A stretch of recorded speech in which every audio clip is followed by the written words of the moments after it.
What's up, guys? Welcome back to Storytime with Uncle Jon, where we tell stories from Reddit and around the web. And in between stories, I get to tell my own little stories. Sometimes they're good, sometimes they're not, sometimes I got nothing. Anyway, today we're doing r/Tales from Tech Support, so let's get started with that. The time I helped someone set up MFA, multi-factor authentication, and it went exactly as you'd expect. So I was helping someone set up multi-factor authentication the other day, and let's just say it did not go smoothly.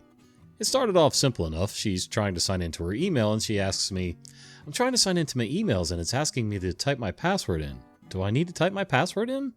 Yes, you do. That's generally how signing in works. Then we move on and she says, now it's telling me to click on next. Am I supposed to click on next? At this point, I'm just staring at the screen like, tough one, but I'm going to go with yes. But here's where it gets even better. We finally get to the part where she needs to type in the 2 numbers from her authenticator app. She types them in wrong, then tries again, wrong. One more time, still wrong.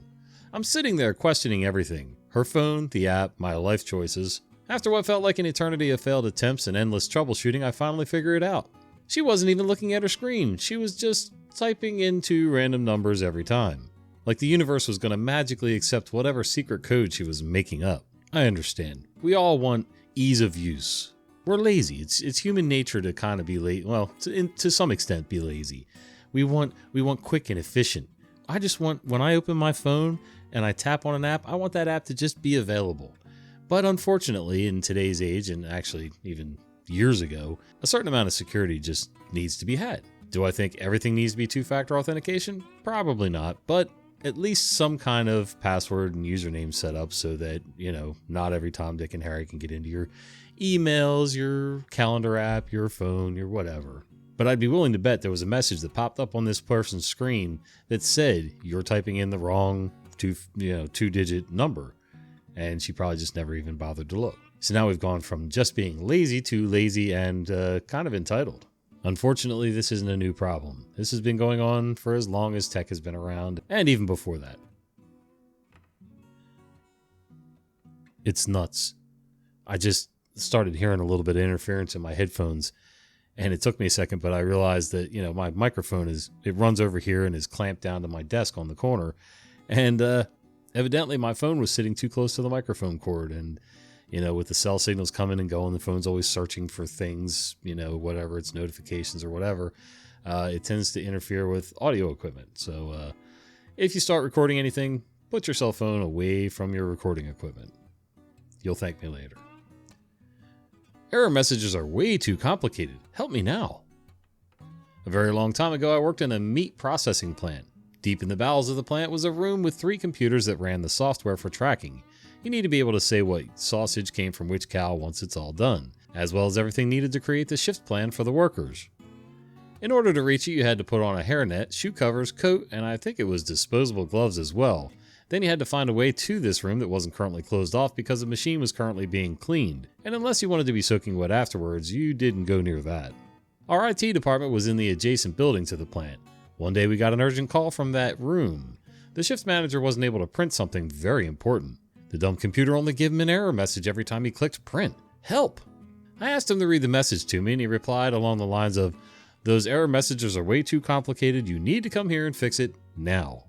So I went, dressed up as mentioned above, managed to find a mostly dry way to reach the room and read the error message. Printer out of paper, please refill paper. I don't remember the exact message as it's been nearly 20 years, but I remember that it certainly did say what needed to be done.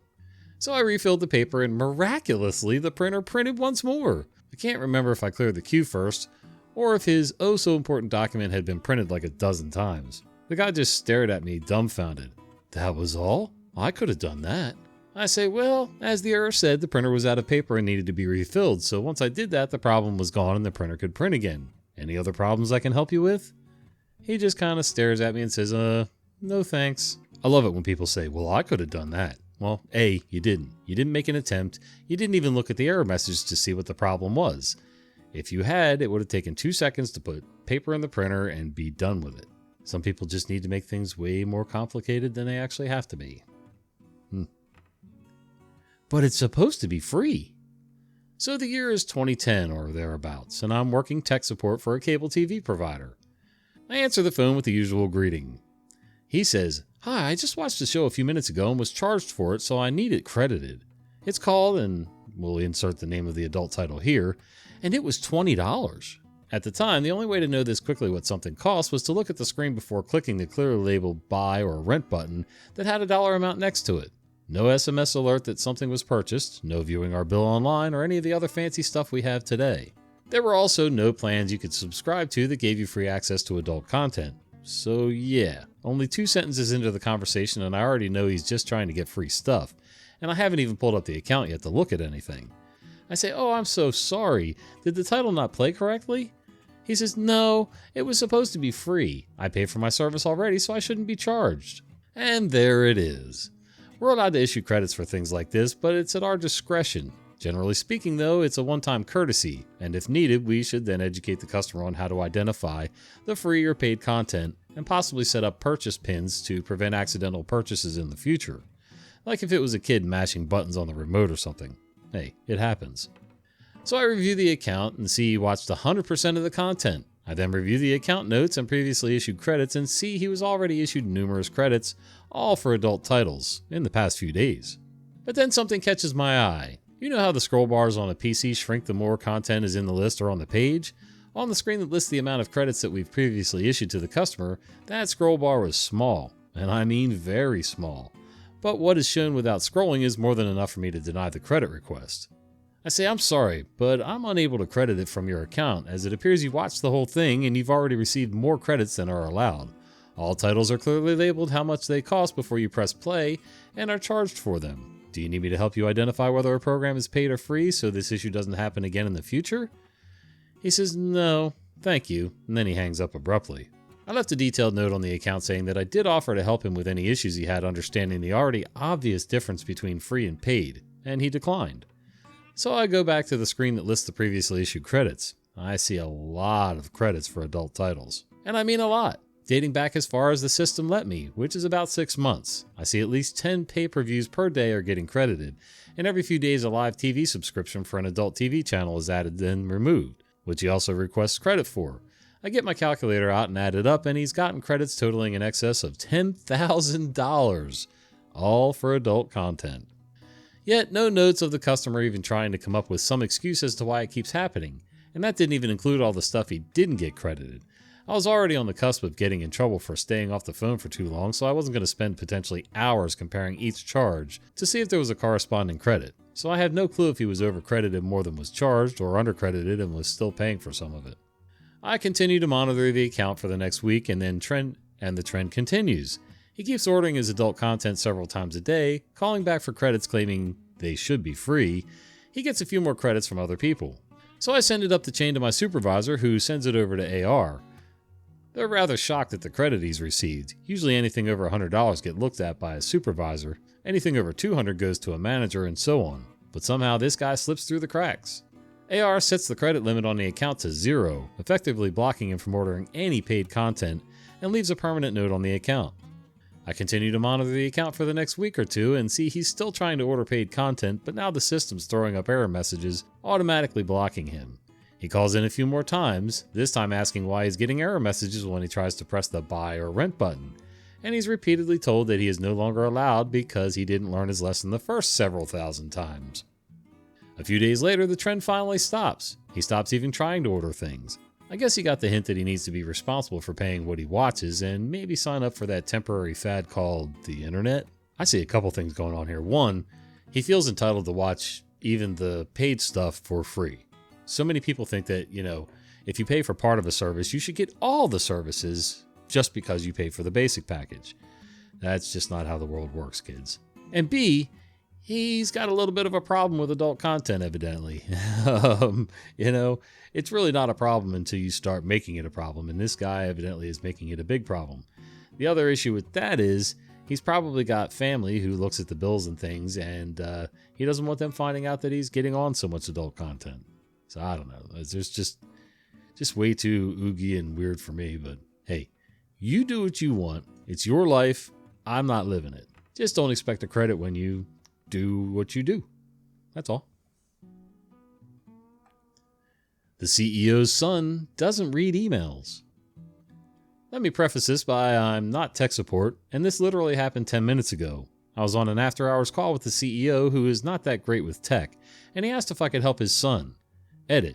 He also works here. Who is also not that great with tech. Sign into Office using MFA. When he tried logging in from the browser or on his phone, he was told to go to the MS Authenticator app, which is great except when he went to the Authenticator, it also asked him to sign in with MFA using a code from that same Authenticator app. The Authenticator was unable to authenticate itself. We tried different ways to sign in, but they all came back to using the Authenticator app in some form or another, and he couldn't get into the app because it also required authentication from itself before it could authenticate anything else. Wow. As this was going on, I asked him when he downloaded the Authenticator app. He said 45 minutes ago when he tried logging in, meaning he disregarded the 3 emails that were sent a month out, 2 weeks out, and last week about MFA turning on this morning, and please install the Authenticator app before Tuesday morning. Head meet desk. At this point I said there's nothing I can do. Wait until tomorrow morning when the office's MS admin will be back online and see if he can get you in. A full night shift of productivity lost because the CEO's son doesn't read emails. Yeah guys, that's not a tech deficiency. That's just ignoring emails thinking that they're not important or that somebody else will just be able to take care of it later.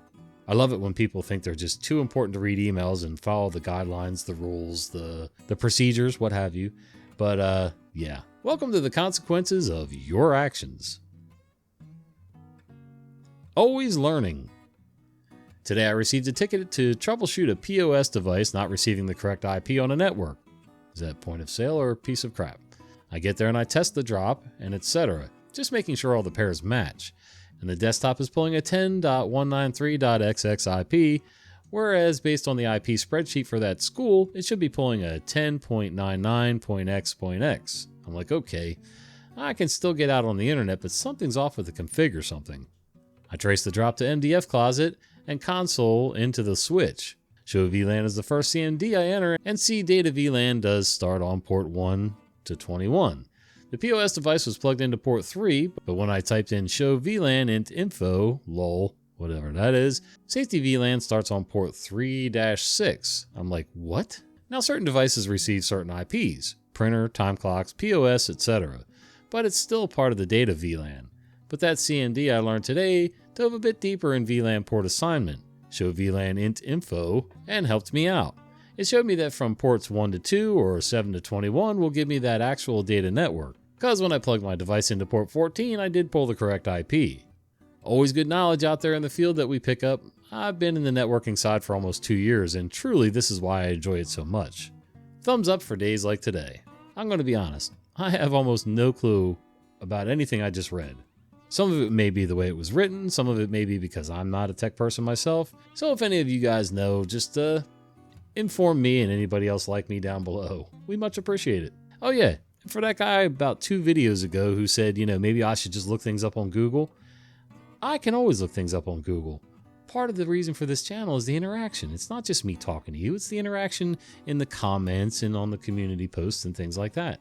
I learn from you guys. You guys get to hear sometimes entertaining stories, sometimes frustrating stories, whatever. So just telling me to look things up on Google is kind of stupid. You took the time to actually stop and type that out. Think about that for a minute. The case of the tilting phone. It was a typical day in IT support. My inbox was a battlefield of tickets, and the production floor hummed with the usual mix of activity and user confusion. Then came the call. My desk phone isn't working. A simple enough issue. The user insisted they'd done everything right. 2 Ethernet cables? Check. But the screen was blank. Not even a flicker of life. I arrived at the scene expecting to find a loose cable, a power issue, or heaven forbid, a genuine hardware failure. But no, the cables were fine. The phone itself? Unresponsive. I stood there, staring at the device, wondering if I was about to lose a chunk of my day to troubleshooting a problem that should have been an easy fix. Then something caught my eye. The phone wasn't lying flat. It wasn't even in a neutral position. It was tilted back at an extreme angle as if it were reclining on a sun lounger, contemplating the meaning of existence. A thought struck me. What if the issue isn't the phone itself? I reached down, adjusted the stand to make it more upright, and the screen came to life instantly. The user blinked. I blinked. The phone had power the whole time. It just wasn't getting a proper connection because the angle of the stand was preventing it from seating correctly. They gave me a sheepish smile. I gave them a nod of silent understanding, the universal IT equivalent of, let's never speak of this again. And just like that, another mystery was solved. Another day in IT support. One of the offices I worked in about, 25 years ago or so, we had, the regular digital office phones. It did have a screen to say, what line was in use, things like that, but not much. It was, if you're from the 70s and early 80s, you remember those little handheld football games, and it was basically just a bunch of, black dots on a gray screen, gray background. And who the hell could tell what was your quarterback, what was your running, you couldn't tell anything on those games. I hated those things. Never could play it, never could figure out how you scored. But anyway, some of the older office phones, the older digital office phones were like that too. They were very sensitive to all kinds of stuff. Well, a lot of people in our office, for some reason, when they would have a stack of one of the sales desks, they would have sales orders on carbon paper. This was before printers, guys. Well, before they were common in offices, but carbon paper stuff. The order was done and ready to be put into the file, so they would all be stacked on the corner of the desk. And a lot of times they would lift up their phone, the body of their phone, and set the bottom 2 feet onto the edge of these carbon papers to keep them from blowing away. We didn't have opening windows in our office, so I'm not sure where they thought the wind was going to come from, but whatever. And after a while, what would happen is the stack would get thick enough that when the phone became level, or anywhere near level, basically the phone was meant to slide down into the cradle, and it kind of hooked on a little bit. And the earpiece on the receiver of the phone would push down the button, physical button that would hang up the phone, or when you picked it up and the button came up, you had an open connection. So if you didn't hang up your phone right when it was at that angle, it just would go dead after a while and stop responding. Now, a normal house phone, when you did that, would make some obnoxious beep sound, bap, bap, bap, bap, bap, bap. And that would alert you to, your phone's not hung up right, fix it. But for some reason, a multi-line, office line was not doing that. So there was nothing telling them that this was happening, except maybe they would have got a hint if they realized their phone didn't ring all through the day after that. But yeah, I can understand how this can happen. It's weird, but Wondering what the thought process was for putting a mop sink above an IDF closet. So I get this call to troubleshoot a switch that had went offline. I get to the school, I head to the IDF closet, and I'm a few feet away from the closet and notice a burning smell instantly. I open the door. No fire, thankfully, but the entire room is engulfed with that burning smell. I see that the switch isn't even powered on. The entire second floor has no network, no wireless, no Ethernet. Thank God it wasn't the MDF. I traced the power cable to an outlet near the ceiling, but that's not all I saw. I noticed water damage. Dried up, but it's pretty noticeable. Right away. I had already knew that something leaked into this closet, and based off the burning smell, this switch was done. But we gotta make sure. Tried the power strip on the second rack, and still nothing. Keeping it simple. They needed a new switch. I took care of everything, but I ended up moving the switch to the other rack. But I had called the building engineer of the school prior to setting up the switch. I'm like, did something leak? What's above this IDF closet? So it's just our mop sink, and it's been leaking for a while. Well, dude, don't sound so enthusiastic about it. But it killed our switch. He comes in the closet and I showed him the ceiling. I mean, he looked so surprised and seemed unbothered until I explained that no one on the second floor can access Wi-Fi or print because of it. But I'm not blaming him. But who puts a mop sink above a network closet? And what were they thinking? Not to mention the outlets. Water and electricity don't match. Terrible idea. I definitely had a lot of fun today for sure. It's amazing, and how many times network closets might be an afterthought. Mop closets and mop sinks might be an afterthought. Or they're all planned out and somebody just wasn't paying attention to the overlays when they put their blueprints and plans together, engineering drawings, what have you. And, water ends up being above something very important and electronic. Quite honestly, I think in most building codes there should be a rule. Now, you can't avoid all the outlets and everything like that, but there should be a rule that any kind of tech closet, networking closet, server room, whatever, should be no less than 50 feet away from any water source. Pipes running through the room are one thing because you're probably, in some networking rooms, I've seen water sprinkler heads, like a fire suppression system. In others, they bypass that room with the water one and put in a single, point of use, chemical fire suppression system that supposedly doesn't damage the equipment, but I don't know. Not sure how much I believe that either, but I'm thinking that it's much better in today's day and age, but there are some people that still won't pay attention, and you're going to have water and electricity right on top of each other. All right, guys. Hope you enjoyed today's stories. And don't forget to visit our website, unclejohnsoap.com. We're running a special right now, spring 2025, to celebrate the weather finally breaking. Still a little cold and windy, but anything's better than straight up winter. So, if you're interested in handmade soaps, shave soaps, beard products, things like that, laundry soap even, head on over to the website, unclejohnsoap.com.